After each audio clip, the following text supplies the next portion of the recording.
அன்பு நண்பர்களே, எங்கள் கற்பக சுவாசாலையில் தினம் தினம் ஒரு அதிசயம், தினம் தினம் ஒரு ஆச்சரியம், தினம் தினம் ஒரு சந்தோஷம், தினம் தினம் ஒரு ஆன்மீகம் இப்படியே போயின்னு இருக்கோம். எங்கள் பர்த்டே அன்றைக்கி ஒரு அன்பிலீவபிளாக எங்களுக்கு அவ்வளோ பிரசாதங்கள் வந்தது. கற்பகம்பாள் கோயிலேருந்து கற்பகம் சன்னதியில் இருக்கிற ரமேஷ் வந்து பெரிய பெரிய நிலமாலைகள் எடுத்துகிட்டு வந்தார்.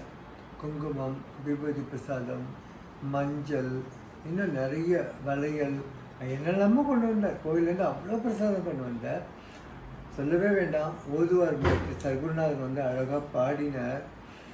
அப்புறம் ஆசீர்வாதம் பண்ணுற மாதிரி என்னுடைய ரொம்ப நெருங்கிய நண்பர் தர்மகிருஷ்ணன் ராம்கோஸ் மென்ஸில் சிஇஓவாக இருக்கார். அதை பற்றி நான் நிறைய வாட்டி பேசியிருப்பேன். அவர் வந்து எங்கள் வீட்டுக்கு நிறைய பழங்களோட திருப்பதி தேவஸ்தானத்தில் அனுப்பிச்ச ஒரு பொன்னாடை ரொம்ப அழகாக இருக்கும். இந்த சங்கு சக்கரம் நாமத்தோடு இருக்கிற அந்த பொன்னாடை அதை அனுப்பிச்சிருந்தார்.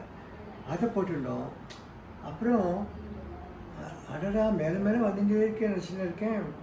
அன்றைக்கி ராத்திரி 9 மணிக்கு எங்கள் பேஷண்ட் பாலசுப்ரமணியன் கஜலக்ஷ்மி ஃபேமிலி திருப்பதி போய்ட்டு திருப்பதி லட்டு பிரசாதத்தை வந்து கொடுக்க லேட்டாகும்னு சொல்லிட்டு ஸ்விக்கி மூலம் அனுப்பிச்சிருந்தாங்க. ராத்திரி 9 மணிக்கு அந்த பிரசாதம் வந்தது. அடடா எவ்வளோ நடக்குதுன்னு சொன்னேன். அப்புறம் நேற்றுக்கு வேற ஒரு நண்பர் வந்து வேற ஒரு கோயிலேருந்து பிரசாதம் கொண்டு வந்தார். இப்போ முருகன் பாட்டை கேட்டு முடித்தோம். ஒரு பேஷண்ட்டு ரொம்ப பக்தியாக முருகனை பற்றி பேசியிருந்தாங்க. நான் எழுதின முருகன் பாட்டை கேட்டாங்க. அந்த பாட்டை கேட்டு முடித்த அடுத்த செகண்டு எகெயின் தர்மகிருஷ்ணன் வந்து பழனி தண்டாயுதபாணி ராஜ அலங்காரத்தில் இது விபூதி, குங்குமம், லட்டு பிரசாதம், அதை தவிர பஞ்சாமிர்தம் அவ்வளோவும் அனுப்பிச்சிருக்காரு. என்ன ஆச்சரியம் இல்லை, ரொம்ப சந்தோஷம். இங்கே வருவாளுக்கெல்லாம் அவ்வளோ ஒரு மகிழ்ச்சி.